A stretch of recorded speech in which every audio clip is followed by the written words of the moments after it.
BJP ದಳ ಮೈತ್ರಿಯಿಂದಾಗಿ ಸಂಸದೆ ಸುಮಲತಾ ಅವರ ನಡೆ ಬಹಳ ಕುತೂಹಲವನ್ನ ಕೆರಳಿಸ್ತಾ ಇತ್ತು. ಕಾರಣ ಜೆಡಿಎಸ್ಗೆ ಮಂಡ್ಯ ಕ್ಷೇತ್ರವನ್ನ ಬಿಟ್ಟುಕೊಟ್ರೆ ಸುಮಲತಾ ಅವರು ಎಲ್ಲಿಂದ ಸ್ಪರ್ಧೆ ಮಾಡ್ತಾರೆ, ಅವರ ನಡೆ ಏನು ಅನ್ನೋದು ಕುತೂಹಲವನ್ನ ಕೆರಳಿಸ್ತಾ ಇತ್ತು.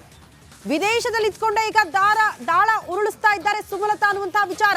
ಜೆಡಿಎಸ್ ಮೈತ್ರಿ ತಂತ್ರಕ್ಕೆ ಮಂಡ್ಯ ಸಂಸದೆ ಪ್ರತಿ ತಂತ್ರವನ್ನ ರೂಪಿಸಿದ್ದಾರೆ. ಲೋಕ ಫೈಟ್ ನಲ್ಲಿ ಮಂಡ್ಯದಿಂದಲೇ ಸುಮಲತಾ ಅವರು ಸ್ಪರ್ಧೆ ಮಾಡೋದು ಖಚಿತ ಅಂತ ಹೇಳಲಾಗ್ತಾ ಇದೆ. ಮೈತ್ರಿಯಿಂದ ಮಂಡ್ಯ ದಳಪತಿಗಳ ಪಾಲಾದ್ರೂ ಸ್ಪರ್ಧೆ ಫಿಕ್ಸ್ ಅಂತ ಹೇಳಲಾಗ್ತಾ ಇದೆ. ಬೆಂಬಲಿಗರಿಗೆ ಸ್ಪಷ್ಟ ಸಂದೇಶ ರವಾನೆ ಮಾಡಿದ್ದಾರೆ ಮಂಡ್ಯ ಗೌಡ್ತಿ. ಸ್ಪರ್ಧೆ ಖಚಿತಪಡಿಸುವ ಜೊತೆಗೆ ಬಿಜೆಪಿಗೂ ಪರೋಕ್ಷವಾಗಿ ಟಕ್ಕರ್ ಕೊಟ್ಟಿದ್ದಾರೆ ಅನ್ನೋದರ ಡೀಟೇಲ್ಸ್ ಸಿಗ್ತಾ ಇದೆ. 2024 ಲೋಕಸಭಾ ಚುನಾವಣೆಯಲ್ಲಿ ನಾನು ಮಂಡ್ಯ ಲೋಕಸಭಾ ಕ್ಷೇತ್ರದಿಂದ ಅಭ್ಯರ್ಥಿಯಾಗಿ ಖಂಡಿತ ಇರುತ್ತೇನೆ ಅಂತೇಳಿ ನಮಗೆ ಆಶ್ವಾಸನೆಯನ್ನು ಕೊಟ್ಟಿದ್ದಾರೆ.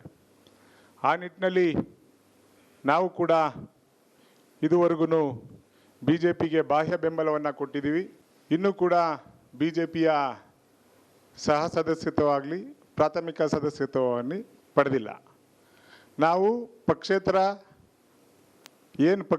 ಸಂಸದರಾಗಿ ಈಗೇನು ಕೆಲಸ ಮಾಡ್ತಾ ಇದ್ದಾರೆ, ಸೊ ಇವಾಗಲೂ ಕೂಡ ಪಕ್ಷೇತರ ಸಂಸದರು BJPಗೆ ಬಾಹ್ಯ ಬೆಂಬಲವನ್ನು ವಿಧಾನಸಭಾ ಚುನಾವಣೆಯಲ್ಲಿ ಮಾತ್ರ ಕೊಟ್ಟಿರ್ತಕ್ಕಂಥದ್ದು. ಪಕ್ಷ ಈ ಬಗ್ಗೆ ಮತ್ತಷ್ಟು ಡೀಟೇಲ್ಸ್ ಅನ್ನ ಕೊಡ್ತಾ ಹೋಗ್ತಾರೆ ನಮ್ಮ ಪ್ರತಿನಿಧಿ ಆನಂದ್. ನೇರ ಸಂಪರ್ಕದಲ್ಲಿ ಜಾಯಿನ್ ಆಗ್ತಿದ್ದಾರೆ. ಆನಂದ್, ಮೈತ್ರಿಯ ಬಳಿಕ ಬಿಜೆಪಿ ದಳ ಮೈತ್ರಿಯ ಬಳಿಕ ಸಂಸದೆ ಸುಮಲತಾ ಅವರ ನಡೆನೆ ಬಹಳ ಕುತೂಹಲವನ್ನ ಕೆರಳಿಸಿತ್ತು. ಬೇರೆ ಕ್ಷೇತ್ರದಿಂದ ಏನಾದ್ರೂ ಸ್ಪರ್ಧೆ ಮಾಡ್ತಾರ ಅನ್ನುವಂತ ಪ್ರಶ್ನೆ ಇತ್ತು. ಮತ್ತೊಂದು ವಿಚಾರ, ಕಾಂಗ್ರೆಸ್ ಕೂಡ ದಾಳ ಉರುಳಿಸ್ತಾ ಇದೆ. ಸುಮಲತಾ ಅವರು ಕಾಂಗ್ರೆಸ್ನಿಂದ ಸ್ಪರ್ಧೆ ಮಾಡ್ತಾರೆ ಅನ್ನುವಂತ ವಿಚಾರಗಳು ಮುನ್ನೆಲೆಗೆ ಬಂತು. ಎಲ್ಲಿಂದ ಹೇಗೆ ಸ್ಪರ್ಧೆ ಮಾಡ್ತಾರೆ ಅನ್ನೋದಕ್ಕೆ ಈಗ ಸ್ಪಷ್ಟ ಉತ್ತರ ಮಂಡ್ಯನೇ ಅಂತ ಸಿಗ್ತಾ ಇದೆ. ಹೇಗೆ ಅನ್ನೋದು ಪ್ರಶ್ನೆ.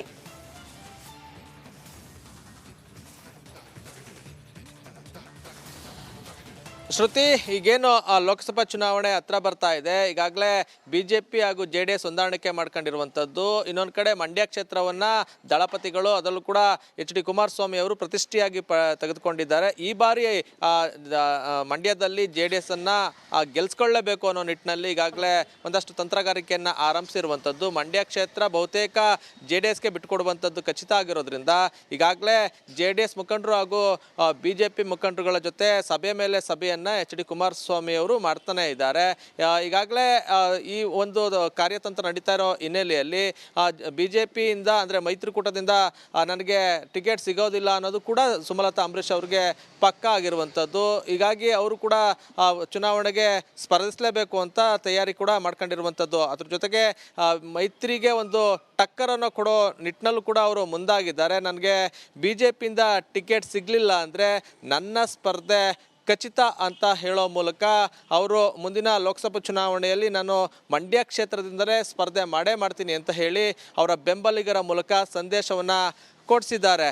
ಇನ್ನು ಏನು ಮಂಡ್ಯ ಕ್ಷೇತ್ರದಲ್ಲಿ ಪಕ್ಷೇತರವಾಗಿ ನಿಲ್ತಾರ ಅಥವಾ ಕಾಂಗ್ರೆಸ್ ಪಕ್ಷಕ್ಕೆ ಹೋಗ್ತಾರ ಅನ್ನೋದು ಇನ್ನಷ್ಟೇ ನಿರ್ಧಾರ ಆಗಬೇಕು.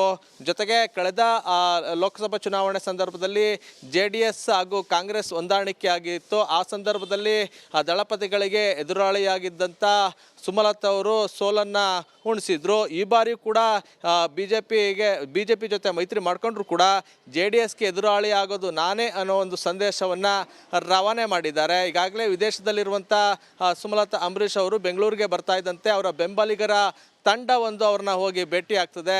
ಅಲ್ಲಿ ಅಷ್ಟು ಮಾತುಕತೆಗಳನ್ನು ನಡೆಸ್ತಾರೆ.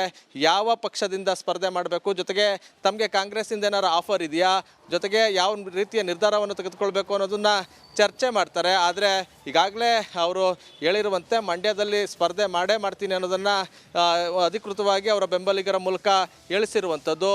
ಏನು ಅವರ ಬೆಂಬಲಿಗರಾಗಿರುವಂಥ ಅನ್ಕೆರೆ ಶಶಿ ಅವರು ಪ್ರೆಸ್ ಮೀಟ್ ಮಾಡೋ ಮೂಲಕ ಸುಮಲತಾ ಅವರು ಹೇಳಿರುವಂಥ ಮಾತನ್ನೇ ನಿಮ್ಮ ಮುಂದೆ ಹೇಳ್ತಾ ಇದ್ದೀನಿ ಅನ್ನೋ ಮೂಲಕ ಸುಮಲತಾ ಅಂಬರೀಶ್ ಅವರು ಪಕ್ಷೇತರವಾಗಾದರೂ ಸರಿ ಮತ್ತೊಂದು ಪಕ್ಷದಿಂದ ಆದರೂ ಸರಿ ಸ್ಪರ್ಧೆ ಮಾಡ್ತಾರೆ ಅನ್ನೋದನ್ನು ಸ್ಪಷ್ಟವಾಗಿ ಹೇಳಿದ್ದಾರೆ. ಶ್ರುತಿ. ಓಕೆ ಆನಂದ್, ಧನ್ಯವಾದಗಳು ತಮ್ಮೆಲ್ಲ ಮಾಹಿತಿಗೆ.